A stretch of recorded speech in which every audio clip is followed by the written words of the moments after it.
بسم اللہ الرحمن الرحیم الحمد للہ رب العالمین الصلاة والسلام علی النبی الأمی المکی المدنی الاتحامی السید الوحی والسراج المضیء والکوكب الدری صاحب الوقار والسکینہ المدفون بعرض مدینہ بالقاسم محمد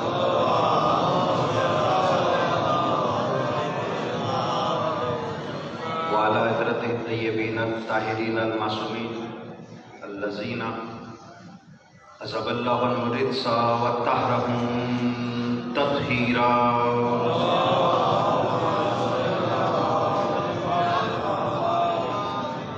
أما بعد فقد قال تبارك وتعالى في كتاب المبين وهو أصدق الصادقين. بسم الله الرحمن الرحيم. إن الله اصطفى آدم ونوحا وآل إبراهيم وآل عمران على العالمين صلوات.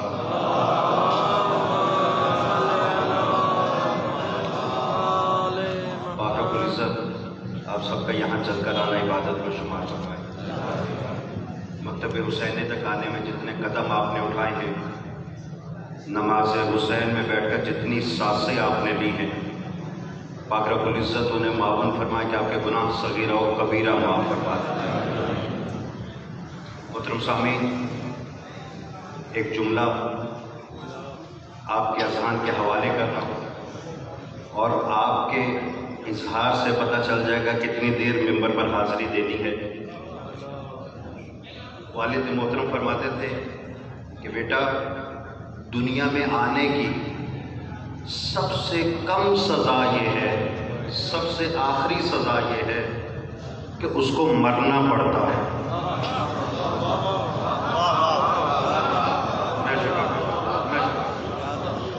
جو دنیا میں آیا ہے وہ جتنی کوشش مرضی کر لے کہ نہ مرے، کوشش کرتے کرتے مر کیوں نہ جائے، مرنا پڑے گا.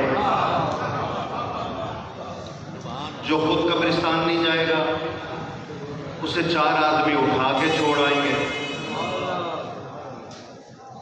تو دنیا میں جب آپ آئے تھے مرضی سے نہیں آئے تھے، دنیا سے جب گئے تب مرضی سے نہیں گئے. تو سوچنے کا امر یہ ہے کہ جب آنا مرضی سے نہیں ہے، جانا مرضی سے نہیں ہے، تو منمانیاں کیسی؟ سمجھ رہے ہیں نا؟ پھر زندگی کا جو دورانیہ ہے اس میں منمانیاں کیسی، اس میں مرضیاں کیسے، اپنی مرضی کی انٹرپریشن کیسے، یہ لڑائی جھگڑے کیسے، یہ فساد کیسے. یہ مجالس ہوتی ہیں، ترغیب کی ہوں، 40ویں کی ہوں، 100ویں کی ہوں، ان کا پیٹرن تھوڑا سا مختلف ہوتا ہے. یہاں پر دماغ آمادہ ہوتے ہیں ایسے موقع کے لیے کہ ایک گیا ہے، اپنی باری آنے والی ہے. عام ایام میں دماغ آمادہ نہیں ہوتے. تو ایسے موقعوں پر صرف میں ایک سوچ آپ کے حوالے کر کے جانا چاہتا ہوں. انشاءاللہ باقی گفتگو پھر کبھی صحیح. مجھے یہ بتائیے کہ جب آنا مرضی سے نہیں ہے، جانا مرضی سے نہیں ہے، دورانیوں میں منمانیاں ایسی کرنی کہ اللہ نے آزاد آپ کو رکھا ہے. بے شک آپ آزاد ہیں. آپ کے 2 فرشتے چپ کر کے نوٹ کر رہے ہیں کہ یہ کرتا کیا ہے، یہ جاتا کہاں ہے. آپ آزاد ہیں، لیکن آپ کی آزادی تب تک آزادی ہے جب تک کہ آپ کی آزادی سے کوئی اور غلام نہ ہونے لگے.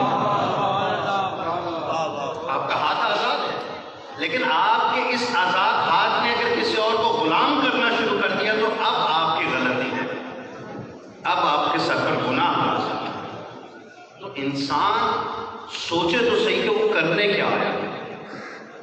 بھائی میں جس وقت بازار جاتا ہوں یا آپ منڈی وغیرہ کوئی چیز لینے جائیں تو وہاں پر آپ نے دیکھا ہے سیب کی کتنی ریڑیاں ہوتی ہیں، کتنے ٹھیلے ہوتے ہیں کہ نہیں. ہر دکان پہ اس پہ سیب، اس پہ سیب، اس پہ سیب. کبھی کسی کو جھگڑتے ہوئے دیکھا ہے؟ نہیں. 2 منٹ کی گفتگو، اس کے بعد آپ خاموش نہیں رہ گئے. کبھی کسی کو لڑتے ہوئے دیکھا ہے؟ نہیں. کیونکہ ہر ایک کا اپنا ریٹ ہے. وہ کہہ رہے جی میرا یہ اچھا سیب ہے، میں نے یہ کوئٹہ سے منگوایا ہے، کوئی کہہ رہا ہے میں نے امریکہ سے جھگڑا وہاں پہ شروع ہوگا جب یہ کہے گا میرے والا اچھا ہے اس والا برا ہے. توجہ ہے نا؟ جھگڑا ہے اس چیز کا. جب آپ اپنے والے کو اچھا کہہ کے کسی کو برا کہیں گے, جھگڑا وہاں پر ہے. جب قرآن مجید کے اندر رب فرما رہا ہے کہ کسی کے جھوٹے خدا کو بھی جھوٹا نہ کہو, کہیں وہ تمہارے سچے خدا کو جھوٹا نہ کہہ دے.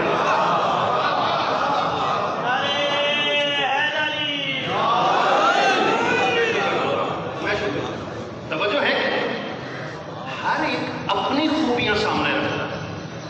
یہ میرا امام ہے, یہ میرا خلیفہ ہے, یہ میرا نبی ہے, یہ میرا مولوی ہے, یہ میرا مجتہد ہے. کسی کو کوئی برا نہ کہے تو جھگڑا ہی تمام ہو گیا. لیکن یا رب العزت یہ سب کی کچھ ڈیوٹیاں ہیں. بھائی یہاں پر جس وقت میں ممبر پر آیا تو میں نے دیکھا یہ دسترخوان لگے ہیں, اس پر پلیٹیں لگی ہیں. اب یہ پلیٹیں لگانے کے لیے کچھ مخصوص لوگوں کی ڈیوٹیاں لگی ہیں. تھکے تو نہیں بیٹھے صبح صبح, ہمارا ہے نا کچھ سننے کا, کچھ کی ڈیوٹیاں لگی ہیں. یہ سامنے موبائل پر یہ لائیو جا رہی ہے, یہ ریکارڈ ہو رہی ہے, اس کی ریکارڈنگ پر کسی مخصوص شخصیت کی ڈیوٹی لگی ہے. وہاں پہ استقبالیہ میں کچھ لوگ کھڑے ہیں, جو مہمان آ رہے ہیں ان کا استقبال بھی کیا جا رہا ہے, سلام دعا بھی دی جا رہی ہے. جو افسوس کرنے آ رہے ہیں مخصوص لوگ بیٹھے ہیں, رشتہ دار جو افسوس قبول کر رہے ہیں. یا رب العزت یہ چھوٹا سا ایک پروگرام ہے جس کے اندر ہر شخص کی مختلف ڈیوٹیاں ہیں. تیری پوری کائنات چل رہی ہے, تیرا پورا نظام چل رہا ہے. سورج کے آنے جانے کا نظام ہے, یہ چاند کے اترنے چڑھنے کا نظام ہے, یہ پوری کائنات میں تیرا دین پھیلتا چلا جا رہا ہے. کیا ان کے اوپر کسی کی ڈیوٹی لگائی ہے یا خود سری سے چل رہا ہے؟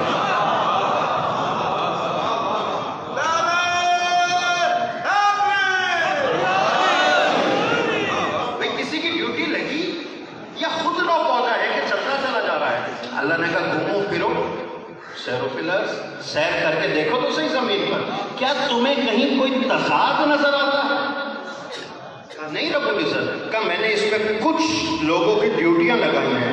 میں نے کہا یا رب العزت جب ڈیوٹیاں لگائی تو نہ خود ہیں تو ان کا اعلان بھی کر دیں, پھر جھگڑا ہی ختم ہو جائے نا. یہ ہر ایک اگر دسترخوان لگانے بیٹھ جائے تو جھگڑا ہوگا کہ بھائی ڈیوٹی میری ہے, تم کیوں کام کر رہے ہو, یہ ادھر نہیں رکھنا ادھر رکھنا ہے. پڑھنے والا ہر ایک اگر ممبر پر آ جائے تو وہ کہے گا جی میں نے بھی پڑھنے کا, پڑھنا آتا ہوگا لیکن کسی کی مخصوص ڈیوٹی لگی ہے پڑھنے کی.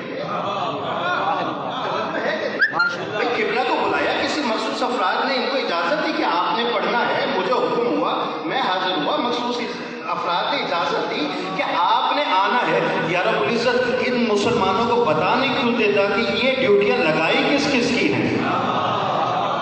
یہ جھگڑا ہی ختم ہو جائے, یہ اپنا اپنا بنانا ہی ختم ہو جائے. اللہ نے کہا ڈیوٹیاں کسی کی نہیں ہیں. یاد رکھنا ان اللہ اصطفیٰ آدم و نوح و آل ابراہیم و آل عمران علی العالمین. اللہ نے قرآن مجید میں اعلان کر دیا قرآن مختلف نہیں ہے. ہر مسلمان جو رسول اور اللہ کا کلمہ پڑھتا ہے ایک ہی قرآن اس کے گھر کے اندر ہے, اس میں آیت موجود ہے. اللہ حکم دے رہا ہے میں نے استفا کر لیا, میں نے چن لیا, میں نے الگ کر دیا, گناہوں سے مبرہ کر دیا, میں نے مصطفیٰ بنا دیا. ہر ایک کو نہیں, آدم کو بنایا, نوح کو بنایا, ابراہیم کو بنایا آل سمیت, اور عمران کو بنایا آل سمیت.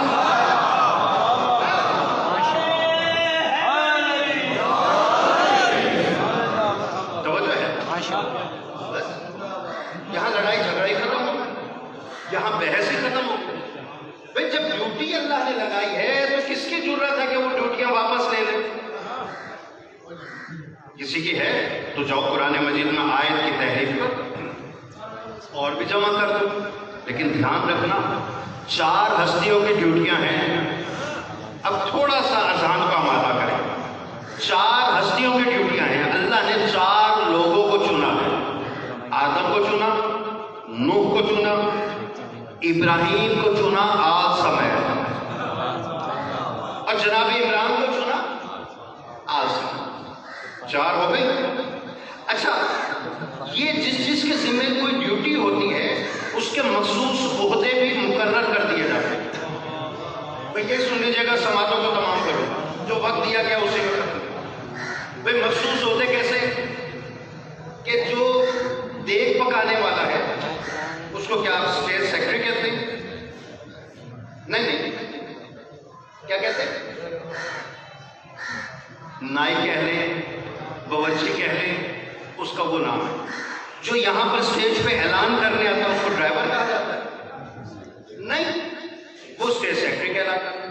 جو گاڑی چلاتا ہے اس کو کہتے ہیں ڈرائیور. ایسا ہی ہے نا, یا رب العزت 4 لوگ چنے گئے, 2 کو چنا ہے آل کے بغیر, 2 کو چنا ہے آل کے ساتھ. کیا ان کو کوئی عہدے بھی دیے ہیں؟ اللہ نے کہا ہاں 4 کو میں نے عہدے دیے ہیں, 4 کے عہدے تقسیم بھی کر دیے ہیں. میں نے کہا یا رب العزت عہدہ دیا کون کون سا ہے؟ کہا میں نے آدم کو عہدہ دیا ہے خلیفہ کا, انی جاعل فی الارض خلیفہ. میں نے اعلان کر کے آدم کو بنایا ہے کہ زمین پہ بنانے جا رہا ہوں پہلا خلیفہ. یہ 4 عہدے سمجھ میں آ گئے تو لڑائی جھگڑا یہیں سے ختم ہو جائے گا. آدم کو عہدہ دیا ہے خلافت کا, نوح کو عہدہ دیا ہے نبوت کا. السلام علیکم, یا نوح نبی اللہ نہیں کہتے, نوح کو عہدہ مل گیا نبوت کا. میں نے کہا یا رب العزت 2 عہدے ہم نے سنے ہیں, ایک خلافت کا عہدہ سنا ہے, ایک نبوت کا عہدہ سنا ہے. ابھی 2 لوگ جو آل کے ساتھ ہیں وہ ابھی باقی ہیں. ابراہیم کو کون سا عہدہ دیا؟ کہا ابراہیم کو نبوت بھی دے دی. میں نے کہا اور کون سا عہدہ دیا؟ کہا باقی عہدہ دوں گا لیکن امتحان کے بعد دوں گا. توجہ ہے نا, یہ پچھلا مجمع جو ابھی تک خاموش ہے 2 منٹ میں گفتگو سن لیں. ابراہیم کو عہدہ نبوت کا دے چکا, لیکن جو عہدہ اسے اصل دینا ہے وہ دوں گا امتحان کے بعد. جب نبی کا امتحان ہو چکا تو اب اعلان کیا کہ ابراہیم جا, میں نے تجھے انسانوں کا امام بھی بنا دیا. توجہ ہے, اب عہدے کون کون سے تقسیم ہو چکے ہیں؟ خلافت تقسیم ہو چکی, نبوت جا چکی, رسالت پہلے دے چکا, امامت بھی جناب ابراہیم کے پاس. میں نے کہا یا رب العزت خلافت تقسیم ہو چکی, نبوت دے چکا, امامت دے چکا, اب تو پیچھے عہدہ ایسا بچا ہی نہیں جو آل عمران کو دیا جائے. اللہ نے کہا نہیں خبردار, ایسا نہیں ہے. یہ وہ عہدے تھے جو میں نے اپنی خاص مخلوق کے لیے بنائے تھے. ایک عہدہ وہ ہے جو میں نے یا اپنے لیے رکھا ہے یا آل عمران کے لیے رکھا ہے. میں نے کہا اعلان کر دے. اللہ نے آواز دے کر کہا انما ولیکم اللہ ورسولہ والذین آمنوا الذین یقیمون الصلاۃ ویؤتون الزکاۃ وہم راکعون. آدم کو میں نے خلافت دے دی, نوح کو نبوت دے دی, ابراہیم اور آل کو امامت دے دی, لیکن عمران کی آل کو اور علی کو وہ عہدہ دوں گا جو میں نے اپنے لیے رکھا ہے. کیا میں اللہ تمہارا ولی ہوں, یہ رسول تمہارا ولی ہے, یا آل عمران نے کل علی تمہارے ولی ہے.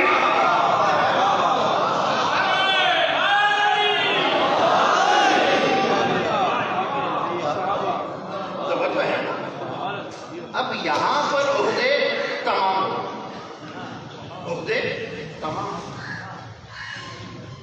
اب ایک قدم اور آگے چلے. انسان شتر بے مہار کی طرح چلنے نہیں آیا,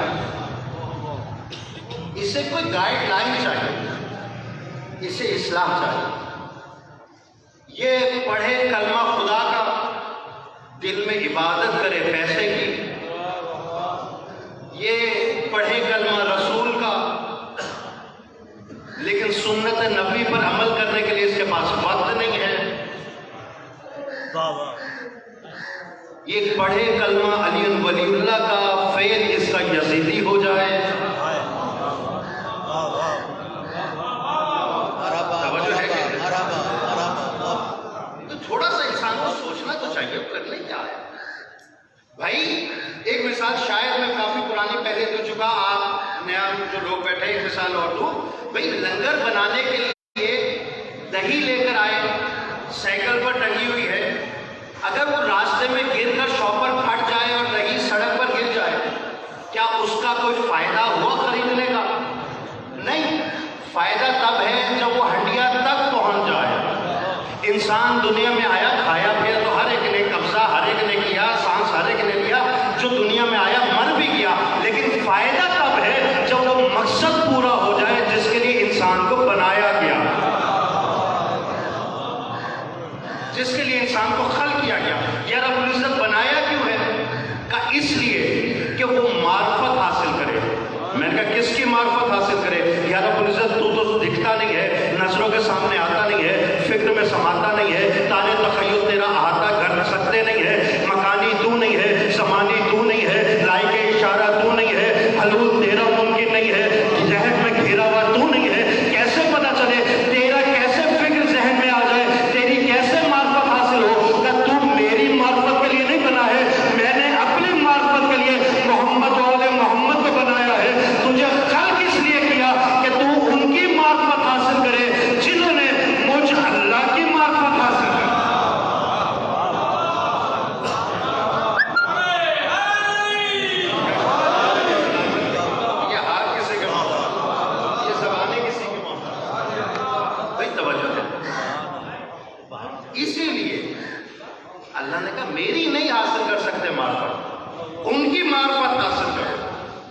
جنہوں نے مجھ اللہ کی معرفت حاصل کی.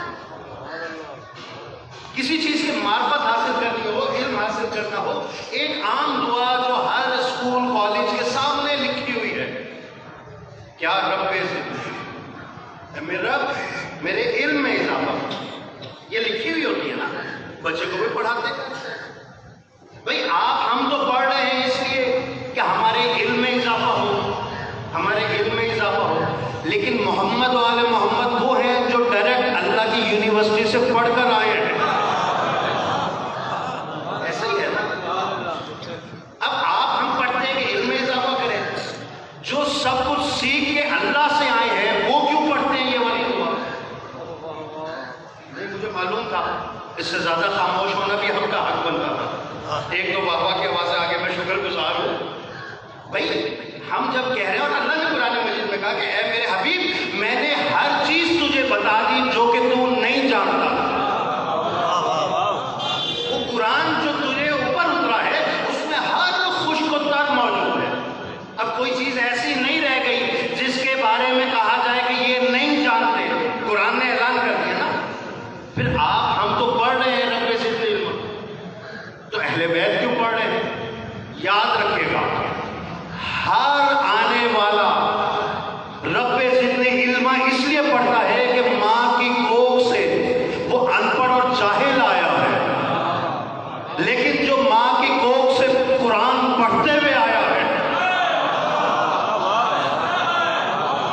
جو زبور کی تلاوت کرتے ہوئے آیا ہے، وہ آپ کے ہماری طرح ان پڑھ نہیں آیا. لیکن پھر کیوں کہہ رہا ہے رب ذی علم؟ اے میرے رب میرے علم میں اضافہ فرما. رسول فرما رہے ہیں میرے علم میں اضافہ فرما. مولا علی کہہ رہے ہیں میرے علم میں اضافہ فرما. امام حسن و حسین کہہ رہے ہیں میرے علم میں اضافہ فرما. یہ تمام آئمہ کہہ رہے ہیں میرے علم میں اضافہ فرما. وہ آپ کی ہماری طرح کوکھ سے جاہل نہیں آئے، وہ علم لے کر آئے ہیں. پھر اعلان کیسا ہے؟ وہ ہماری طرح دنیاوی علم کے لیے نہیں کہہ رہے کہ علم میں اضافہ فرما. وہ کہتے ہیں یا رب العزت تیری معرفت اتنی بلند ہے کہ میں رسول ہوں، لیکن اپنی معرفت کے لیے میرے علم میں اضافہ فرما. کہ تم میرا خالق ہے، تم مجھ جیسے نبی کا خالق ہے. یہ علم میرے پاس ہے، لیکن تیری معرفت کے لیے رب ذی علم میرے علم میں اور اضافہ فرما. اس کی وجہ یہ ہے کہ رسول محبوب ضرور ہے، لیکن رسول کا خالق تو وہ خدا ہے نا. اگر وہ خدا رسول کے ذہن میں بھی مکمل آ جائے تو پھر وہ لامحدود نہیں رہتا، محدود ہو جاتا ہے. اس لیے فرمایا رب ذی علم. اور اللہ نے کہا دیکھو یہ وہ ہستیاں ہیں جن کو میں نے اس لیے خلق کیا کہ تم ان کی معرفت حاصل کرو. اب جو ان کی معرفت حاصل کرتا چلا جائے گا میں اس پہ اپنا لطف و کرم بڑھاتا چلا جاؤں گا. یہ جنت تمہارے لیے بنی ہے، لیکن اس شرط پہ دوں گا کہ تمہیں رسول کی پیروی کرنی پڑے گی. کیوں کرنی پڑے گی؟ یہ رسول کی پیروی کس لیے ہے؟ یہ سنت نبوی کس لیے ہے؟ تاکہ دنیا میں چلنا پھرنا سیکھ سکو، اٹھنا بیٹھنا سیکھ سکو. تم نے نمازیں پڑھی تو رسول کے کہنے پر، تم نے روزے رکھے تو رسول کے کہنے پر، تم نے حج کیا تو رسول کے کہنے پر، ایمانداری سیکھی تو رسول کے کہنے پر.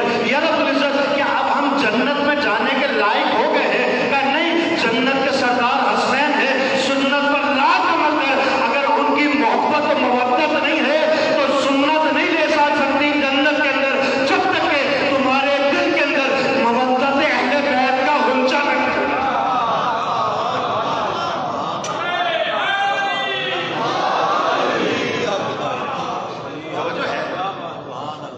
اس لیے تو اللہ نے انہیں ولایت عطا کی کہ وہ عہدہ یا جو صرف اللہ کے پاس ہے یا اہل بیت کے پاس. توجہ ہے نا؟ اگر اجازت ہو 2-4 منٹ کی گفتگو اور کر لی جائے. بسم اللہ. یاد رکھیں اللہ نے کیا حکم دیا کہ پیروی کرو رسول کی، سنت پہ عمل کرو رسول کے. جہاں رسول کا قدم آ جائے اس پر قدم رکھ کر زندگی چلاؤ تاکہ تم جنتی ہو سکو. ایسا ہے نا؟ اچھا تو اس کا مطلب یہ ہوا نمازیں رسول نے پڑھائیں، روزے رسول نے رکھوائے. اب جو کسی اور سوچ میں ہے وہ 2 منٹ کی گفتگو اور سن لیں. حج رسول نے کروایا. یہ ریش مبارک جو رکھ کر سنت رسول پر عمل کرتے ہیں یہ رسول نے حکم دیا. سنت رسول یا رب العزت ہمیں اجازت دے کہ رسول سے بات کر سکیں. کہا رسول تمہارا ہے، اپوائنٹ میری طرف سے ہے، کرو گفتگو. میں نے کہا یا رسول اللہ ہم نے نمازیں پڑھ لی، ہم نے روزے رکھ لیے، ہم نے حج کر لیا، کیا ہم جنتی ہیں؟ کہا نہیں. یا رب العزت یہی تو حکم تھا، سنت پہ عمل ایسے ہی تو کرنا تھا. ہم نے داڑھی بھی رکھ لی ہے، ہم الحاج بھی ہو گئے ہیں، پوری دنیا ہماری عزت کر رہی ہے، لوگوں میں ہماری یہاں پر نمازیں پڑھنے کا چرچا ہے، روزے رکھنے کا چرچا ہے. اللہ نے کہا خبردار اے رسول کسی سے جنت کا وعدہ نہ کر لینا، کیونکہ جنت اس سنت کے اوپر نہیں دینی. صرف ان سے کہہ دو قل لا اسالکم علیہ اجرا الا المودۃ. اے رسول ان سے صرف اتنا کہہ دو کہ مجھے کوئی بھی اجر رسالت نہیں چاہیے. یہ نمازیں انہوں نے اپنے لیے پڑھی ہے، یہ روزے انہوں نے اپنے لیے رکھے ہیں، یہ حج انہوں نے اپنے لیے کیا ہے. اگر یہ جنت جانا چاہتے ہیں تو تیرے قرابت داروں سے محبت نہیں مودت کرنی پڑے گی.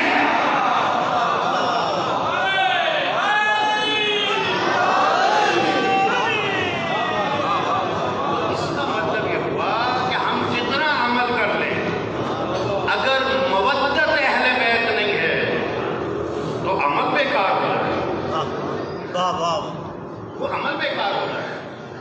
قبلہ کی آمد پہ بابا سے بلند ضرور پڑ گئی.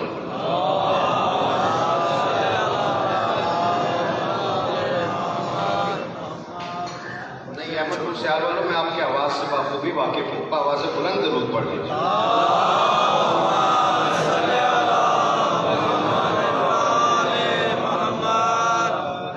قبلہ کی صحت و سلامتی کے لیے آواز سے بلند ضرور پڑ گئی.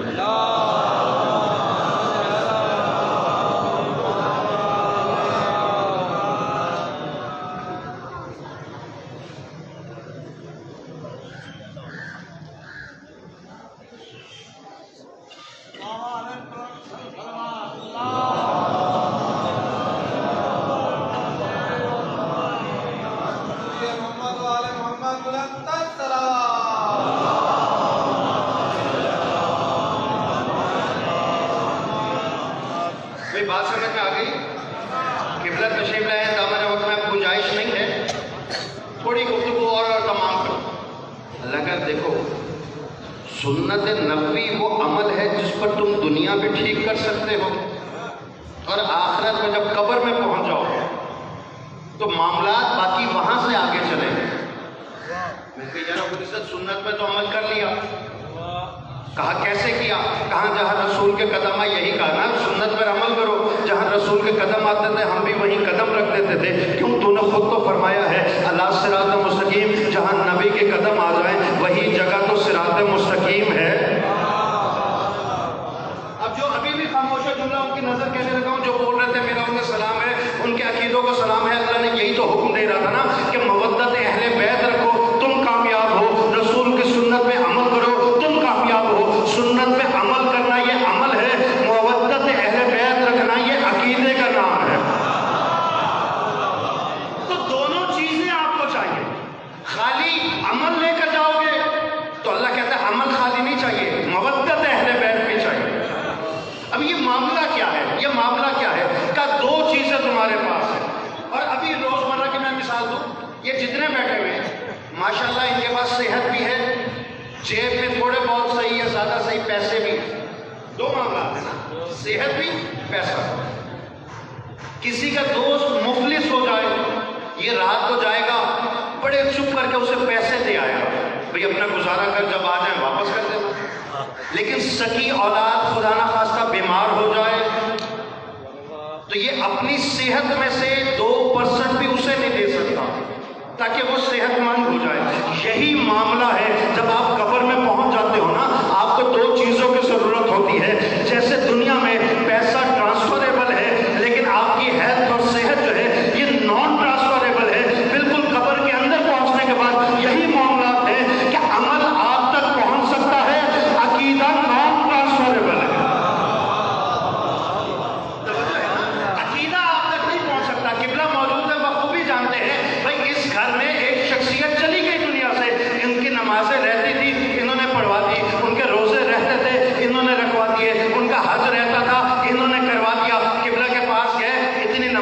کہتی ہے یہ پیسے رکھ لیجیے نمازیں پڑھوا دے. ان کا ٹھیک ہے ہو گیا. اتنے روزے رہتے ہیں, یہ کسی اسٹوڈنٹ کو دیں پیسے وہ روزے رکھ لے وہ ٹھیک ہو گیا. یہ حج کرنا چاہتے تھے حج پہ جا نہیں سکے, اتنے پیسے رکھ لے کسی مفلس کو حج کروا دے تاکہ وہ حج کرائے, ثواب ان کو چلا جائے. اب یہ مجمع ذرا غور کر کے مجھے بتائے تو صحیح, نمازیں مرنے والے کی کم تھی, مومن نے پڑھی وہ بخشا گیا. روزے مرنے والے کے کم تھے, انہوں نے پڑھے وہ بخشا گیا. حج مرنے والے کا کم تھا, انہوں نے کیا وہ بخشا گیا. لیکن قبر میں پہنچ کر اب یاد آیا علی حق تھا اور اس کا اقرار دنیا میں کرنا تھا. یہ قبلہ کے پاس گئے کہ علی حق کا کلمہ کسی سے پڑھوا دے تاکہ مرنے والا بخشا جائے. ان کا دنیا رکھ دو لیکن کلمہ نہیں پہنچے گا. کیوں؟ کیونکہ نماز عمل تھی, یہ پہنچ سکتی ہے. علی حق عقیدہ ہے, مرنے کے بعد نہیں.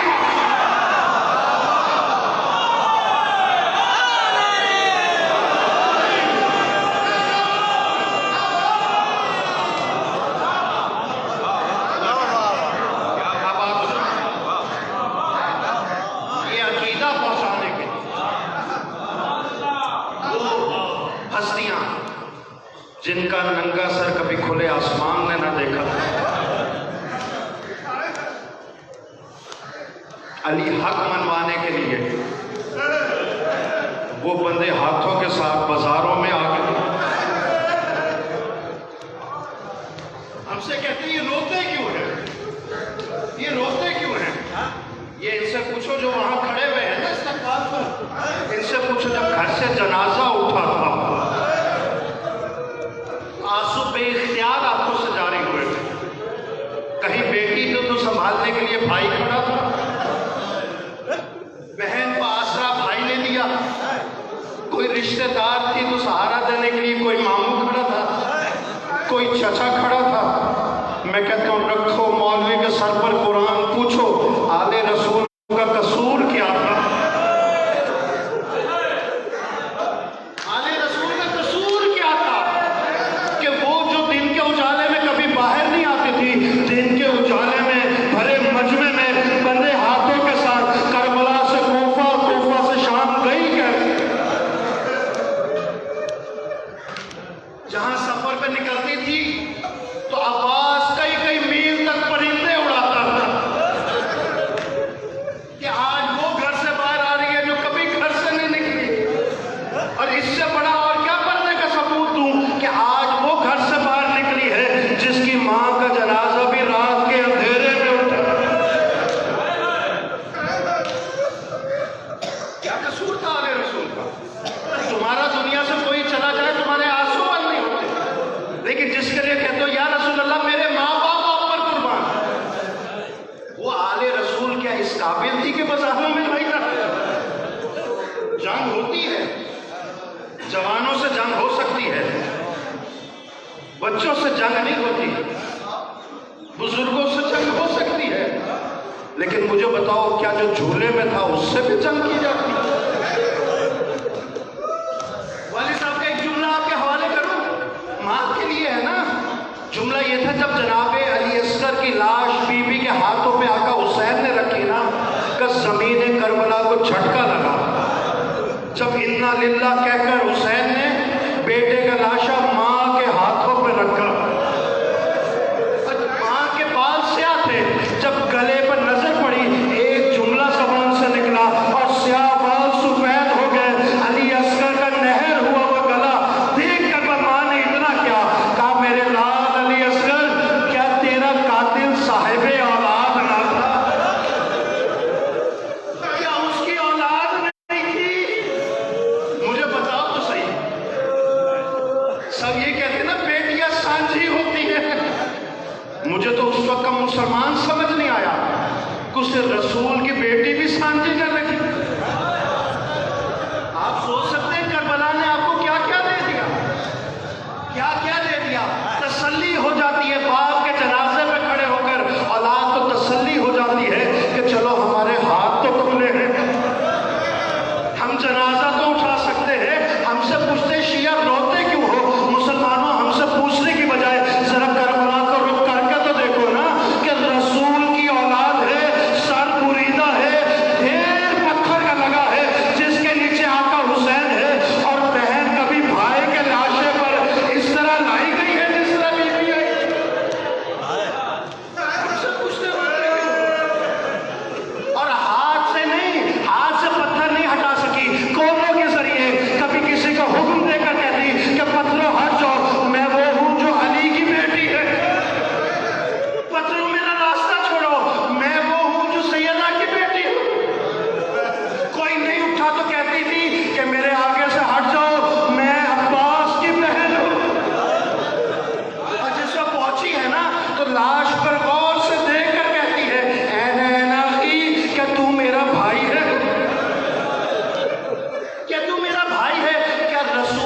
عرش پہ بیٹھنے والا حسین تو ہے؟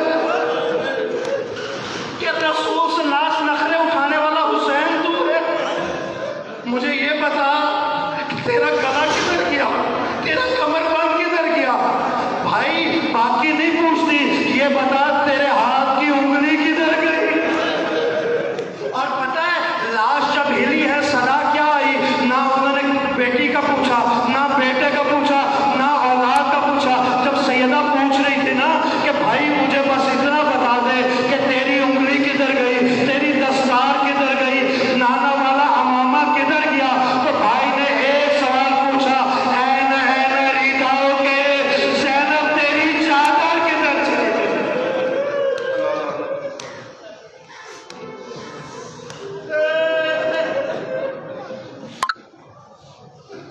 دعا مانگے پاک رب العزت چھوٹی سی محفل کو اپنی بارگاہ میں قبول فرمائے۔ جو دنیا سے جا چکے مومن و مومنات بالخصوص جن کی سال ثواب کی مجلس ہے، بالمالک ان کے درجات بلند فرمائے، ان کے گناہ صغیر و کبیرہ معاف فرمائے، ہمارے اعمال میں اتنی پختگی عطا فرما کے بارے سرکار کا ظہور ہو، انہیں لبیک کہہ سکے، ان کے جانے ساروں میں شامل ہو سکے۔ جو بیمار ہیں بیمار کربلا کا صدقہ انہیں شفائے کلی و کاملہ عطا فرما۔ بے جرم اسیروں کا واسطہ جو تیری رضا کی خاطر ہاتھ بندوا کے یزید کے دربار چلے، جو بے جرم اسیر ہیں انہیں رہائی کی خبر عطا فرما۔ قبلہ بیمار ہیں، باقی احباب مومن و مومنات جو بیمار کربلا کا صدقہ انہیں شفائے کلی و کاملہ عطا فرما۔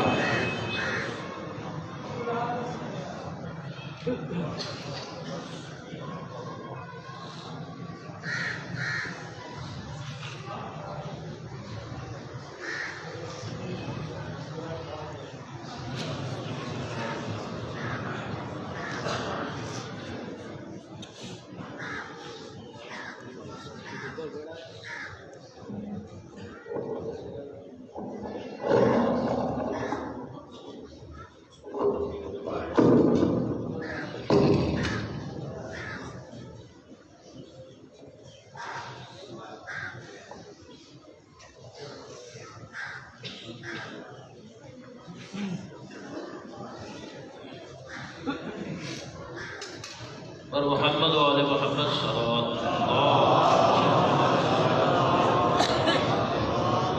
مرحومہ مخصوصہ مومنہ سیدہ کی بلندی درجات کے لیے صلوات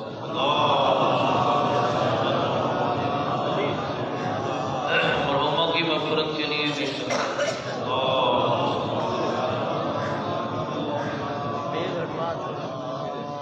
اعوذ باللہ من الشیطان الرجیم بسم اللہ الرحمن الرحیم انما يريد الله ليذهب عنكم الرجس اهل البيت ويطهركم تطهيرا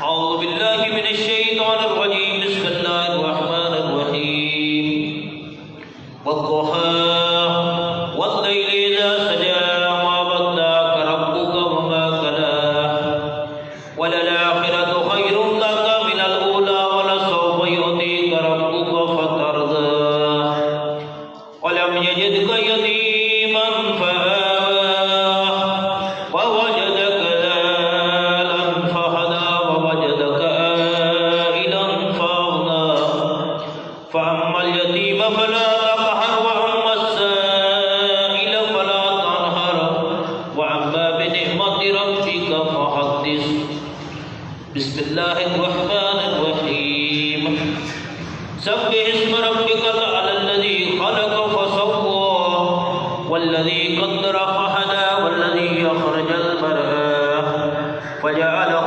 غثاء نحوا سنقرئك فلا تنسى الا ما شاء الله انه يعلم الجهر وما يخفى ونيسرك لليسرى فذكر ان نفعت الذكرى سيذكر من يخشى ويتجنبها الأشقى الذي يصلى النار الكبرى ثم لا يموت فيها ولا يحيا قد أفلح من تزكى وذكر اسم ربه فصلى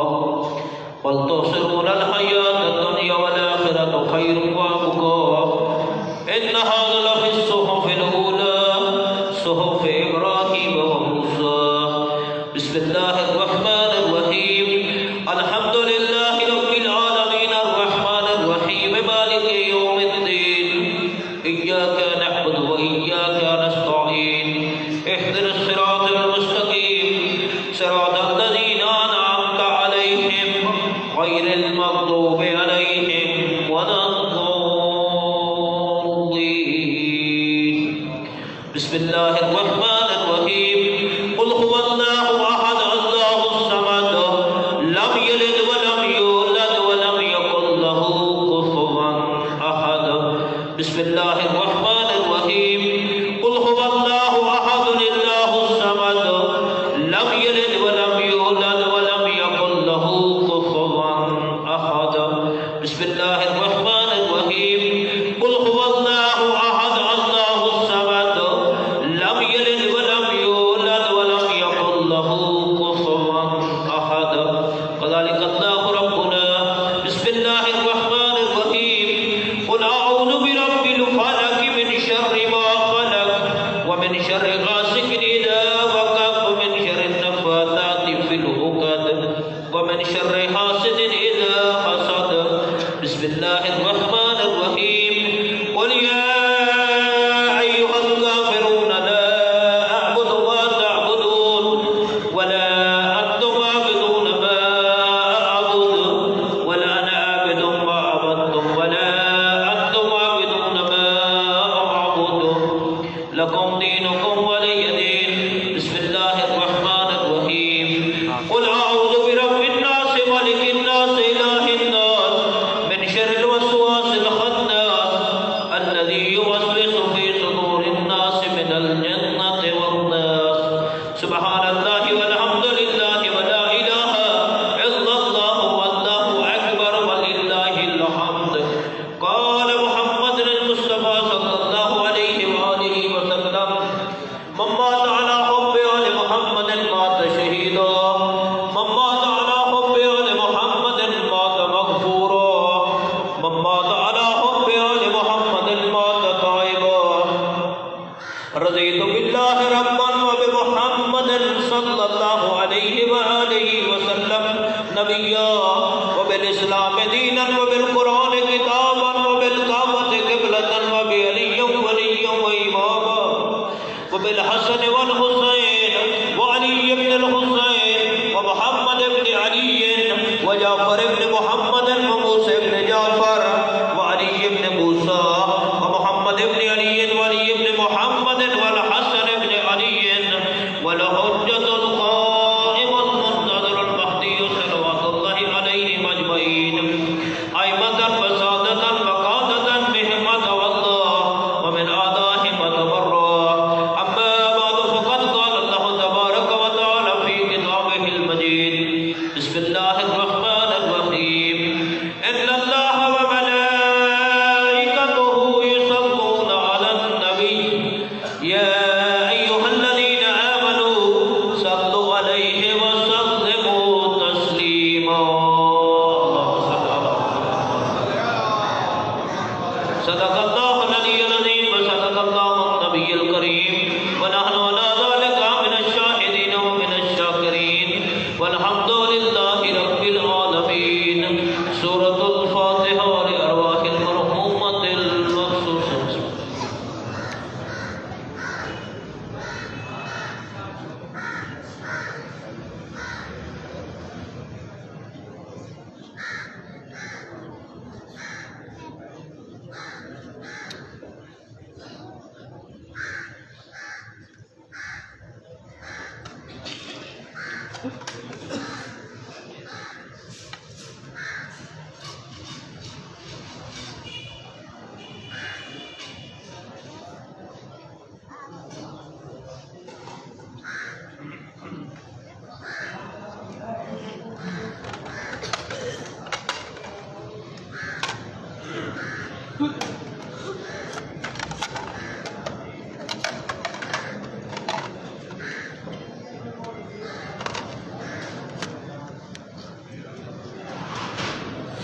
اللهم صل على محمد اللهم صل على محمد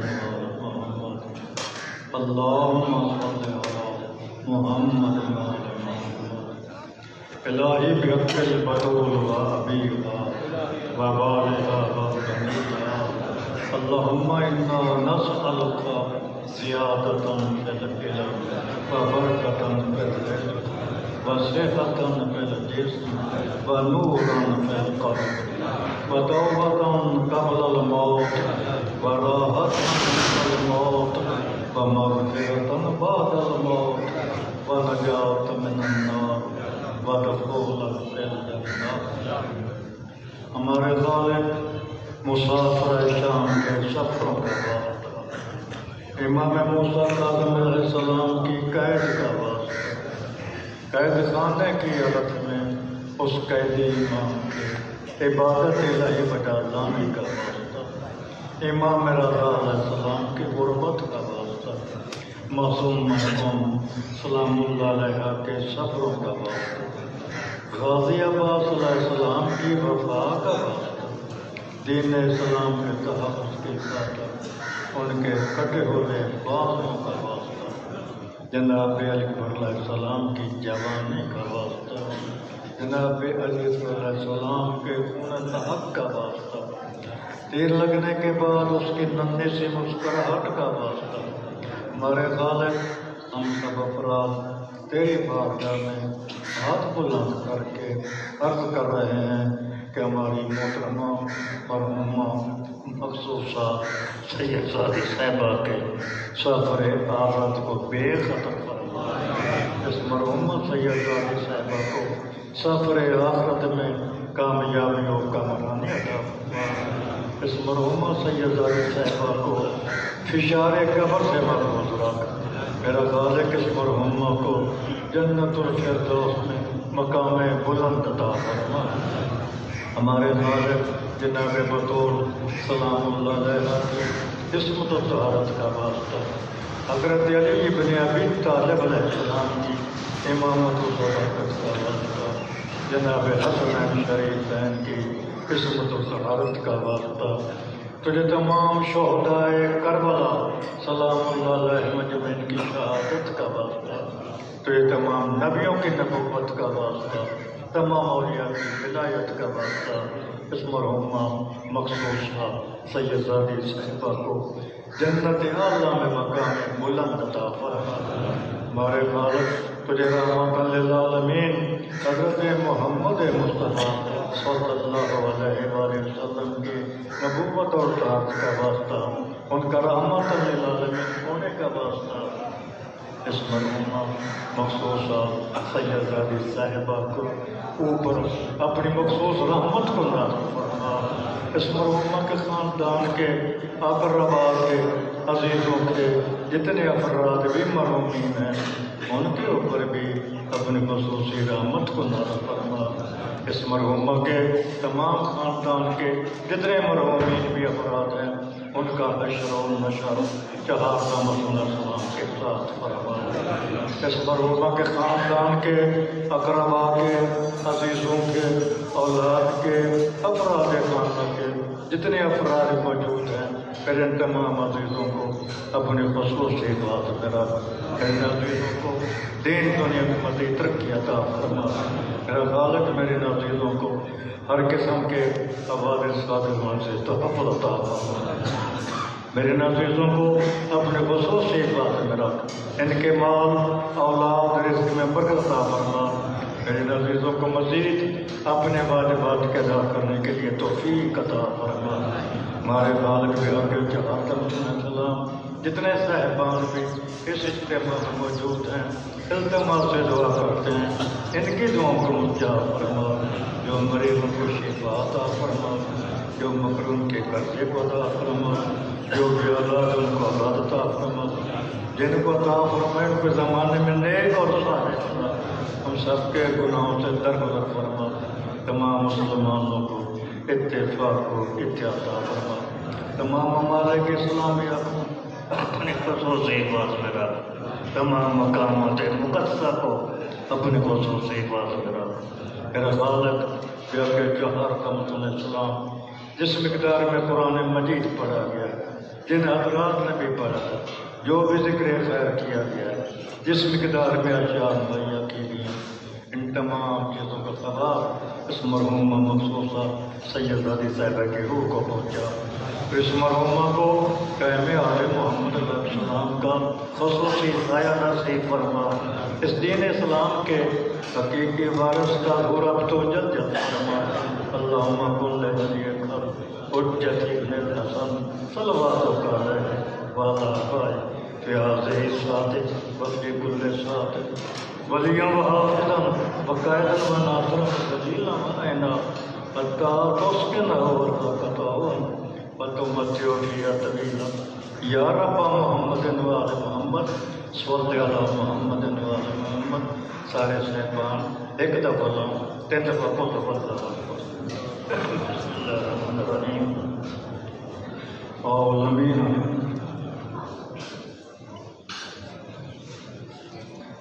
غیر زمان اللہ شرط والا. بسم اللہ الرحمن الرحیم. بسم اللہ الرحمن الرحیم. اللہم صلی علی محمد و علی محمد.